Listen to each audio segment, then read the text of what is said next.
د مولانا جلال الدین محمد بلخي د حکایتونو د لړۍ لومړی حکایت. باچا په مینځه مینیږي. پخوا زمانه کې یو دینداره مومن شتمن باچا ژوند کاوه. باچا یوه ورځ سملاسي پرېکړه وکړه چې له خپلو نږدې کسانو سره ښکار ته لاړ شي. په لاره کې یوه ښکلې کنیزه په مخه ورغله. له لیدلو سره سم پرې مین شو. د پیسو په بدل کې یې هغه له مالک څخه واخیستل او خپل کور ته یې بوتله. د څه وخت په تېرېدلو مینځه ناروغه شوه. باچا محسوسه کړه چې خدای ورکړي شی یې له لاسه وځي. طبیبان یې له هرې خوا راوغوښتل او هغوی ته یې وویل زموږ ژوند ستاسې په لاس کې دی. که هغې ته څه پېښ شي زه هم روغ نه پاتې کېږم. هر هغه طبیب چې زما د محبوبې درمان وکړي زه به دومره سپین او سره زر ورکړم چې تصور یې هم ونه شي کړای. حکیمانو وویل تر هغه ځایه چې زموږ په وس کې وي موږ به خپل کوشش وکړو. خپلې تجربې سره شریکوو ځکه موږ د دې توان لرو چې لکه مسیح د نړۍ ټولو خلکو ته ژوند وروبخښو او هم له موږ سره د هر ډول توان لرو چې لکه مسیح د نړۍ ټولو خلکو ته ژوند وروبخښو او هم له موږ سره د هر درد لپاره ملهم شته. کله چې دوی د خپلې پوهې او تجربې په نشه کې الله هیر او په رب باندې یې توکل ونه کړ نو الله ور وښوده چې بشر بېوسه او ضعیف موجود دی. حکیمانو ډېر کوشش وکړ چې د دې ناروغۍ اصلي علت ومومي ځکه دوی تر اوسه پورې داسې ناروغي نه وه لیدلې. له ټولو ناروغیو سره یې توپیر لره. د هر درمل په ورکولو سره د هغې ناروغي نوره هم ډېرېدله. ساعت په ساعت به د هغې په څېره کې د درد نښې زیاتېدلې. د هغې په حال کې کوم بدلون رانغی. نجلۍ ورځ په ورځ ډنګرېدله. باچا د دې حال په لیدلو سره اوښکې تویولې. غم او ناامیدیو سر په زنګون کړی و. د الله جل جلاله په اراده هر ډول دارو چې حکیمانو ورکول بې اثره و او لکه غوړ د لا زیات اور سبب ګرځېدل. باچا چې د حکیمانو بېوسي ولیدله په لوڅ سر او پښو یې جومات ته منډه کړه. په محراب کې یې دومره وژړل چې محراب لوند شو. الله جل جلاله په ژړا او زاریو الله جل جلاله ته په ژړا او زاریو شو.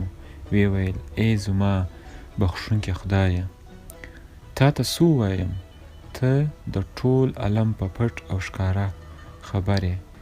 دا ته یې چې تل زموږ اړتیاوې پوره کوې. زه یو وار بیا بې لارې شوی او پر کږه لاره لاړم لیکن تا خپله ویلي له دې چې زه ستاسې له دننه خبر یم خپلې اړتیاوې او غوښتنې له ما سره شریکې کړي. سړي له ډېر درد او سوزه دومره وژړل چې د الله جل جلاله د رحمت سمندر په څپو شو. د ژړا په ترڅ کې باچا خوب یووړ. یو سپین ږیری سړی په خوب ورغی. ورته یې وویل ای باچا ستا سوال ومنل شو. سبا ستا وره ته یو مسافر راځي. پوه شه چې هغه زموږ یو حاذق حکیم دی. پالنه یې ښه وکړه چې امانت ساتونکی او صادق دی. کله چې هغه ستا د ناروغ درملنه کوي ته به په ښکاره د الله جل جلاله قدرت ووینې. د هغه په کړو وړو کې به د الله جل جلاله د قدرت ننداره وکړې. سبا د لمر له راختو سره سم زموږ وعده سرته رسیږي. ویل شوی وخت را ورسید. باچا منتظر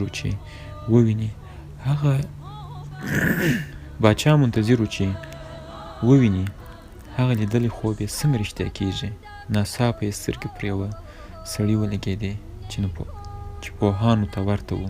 لکه لمر په سیوري کې ځلېده.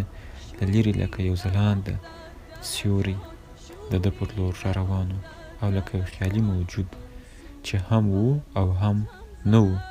سلطان د یوه ګمارل شوي میلمه پال په څېر خیالي میلمه ته د ښه راغلاست په دود ورغلی. د دوی ترمنځ داسې محبت او ملګرتیا جوړه شوه تا به ویل د ډېر پخوا سره پیژني. باچا هغه په ډېر درناوي خپلې ماڼۍ ته بوتلی. په خبرو کې هغه د مینځي د ناروغۍ په هکله ورته وویل. د میلمه پالنې مجلس پای ته ورسېده. هغه میلمه خپل حرمسرای ته بوتلی. بیا یې ورته د مینځي د ناروغۍ په هکله وویل او طبیب یې د ناروغي تر څنګ کښېناوه. د نبض تر لیدو وروسته طبیب ته پته ولګېده چې هغو ټولو درملو د ګټې پر ځای بد اثر کړی او د ناروغ صحت لا پسې خراب شوی. هغو کسانو چې د مینځي درملنه یې کوله یو هم نه پوهېده چې د انجلۍ رنځ له څه دی. د هغې ناروغي جسماني نه بلکې روحي وه، ځکه انجلۍ مینه وه. د محبوب لرېوالی ورته ناروغي پیښه کړې وه. عشق الهي اسرار وي او مینه انسان پر هر لور بیایي. حکیم دا راز باچا ته ونه وایه بلکې له هغه یې غوښتنه وکړه چې موږ یوازې پرېږده چې د ناروغ او طبیب خبرې څوک وانهوري. د باچا په امر ټول له ماڼۍ ووتل. دروازې وتړل شوې. له ناروغ او طبیب پرته څوک پاتې نه شول. حکیم په داسې حال کې چې د مینځي نبض په لاس کې و ورو ورو خپلې پوښتنې پیل کړې. له کومه ځایه راغلې؟ په هغه ښار کې ستا ناسته ولاړه له چا سره وه؟ ستا دوستان څوک وو؟ د هغې د خپلوانو پوښتنه یې وکړه. دې ته منتظر و چې د چا د نوم په اخیستو د هغې د زړه درزا او د مخ رنګ بدلیږي. حکیم په دې ډول نومونو اخیستلو خو د یو انجلۍ په څېره کې څه بدلون رانغلی. طبیب د ښارونو د مشرانو د نوم پوښتنه وکړه. هغې د یوه نوم واخیست. همداسې دوی له یوه ښاره بل ته تلل خو د انجلۍ په رنګ کې بدلون نه راتله تر هغه چې سمرقند ښار ته ورسېدل. د سمرقند له اورېدلو سره سم د هغې رنګ ژړ او سور شو. زړه یې په درزهار شو. د سمرقندي زرګر کیسه یې وکړه. طبیب ته پته ولګېده دا همهغه زرګر دی چې انجلۍ ورسره ډېره مینه لري. د زرګر پته یې ترلاسه کړه. ورته یې وویل ډېر ژر به ستا د ناروغۍ علاج وشي. خپله روغتیا به بیا ترلاسه کړې. دا راز چاته مه وایه.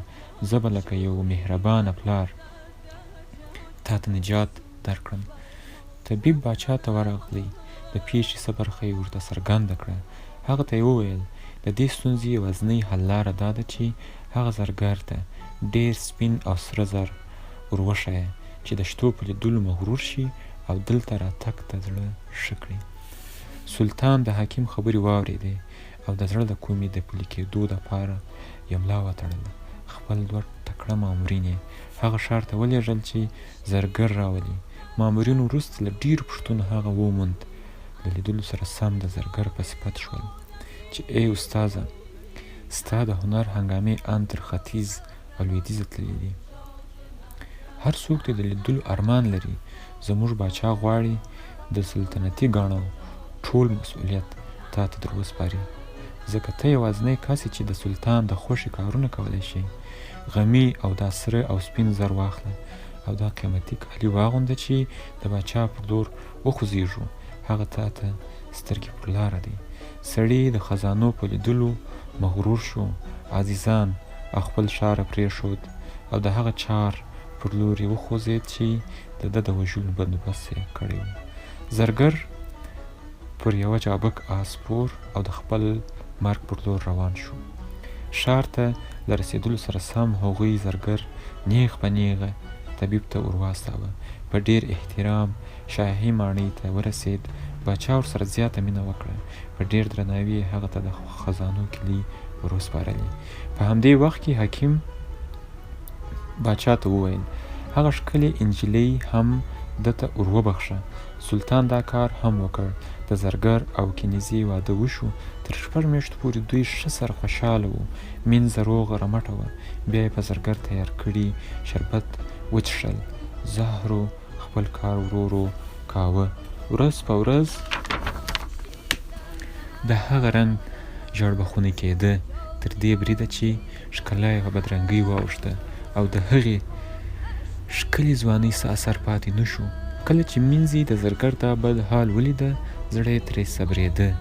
هغه سوځېدونکې مینه یې سړه شوه، ځکه هغه مینه چې د ظاهري ښکلا لپاره وي مینه نه ده او پایښت هم نه لري. زرګر ته د ده ښایست دښمن شوی و، داسې لکه چې د طاووس ښایسته بڼکې د هغه د مرګ سبب ګرځي.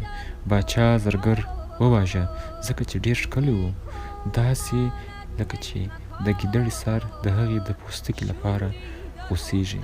زرګر له دې دنیا ولاړ. انجلۍ هم د هغه له مینې فارغه شوه، ځکه کله هم دا نه دي شوي چې څوک دې تر ابده له چا سره مینه وکړي. یوازې له هغه شي سره مینه کوئ چې محسوسیږي یا یې ووینئ. په همدې دلیل له مړه سره مینه دوام نه کوي. له هغه چا سره مینه وکړئ چې نه مړ کېدونکی او تل پاتې وي او نه زړیږي، لکه انبیا علیهم السلام چې د خدای په مینه تل پاتې او ځلانده دي. همدا نفس د خدای او انسان ترمنځ دیوال یا حایل ګرځېدلی.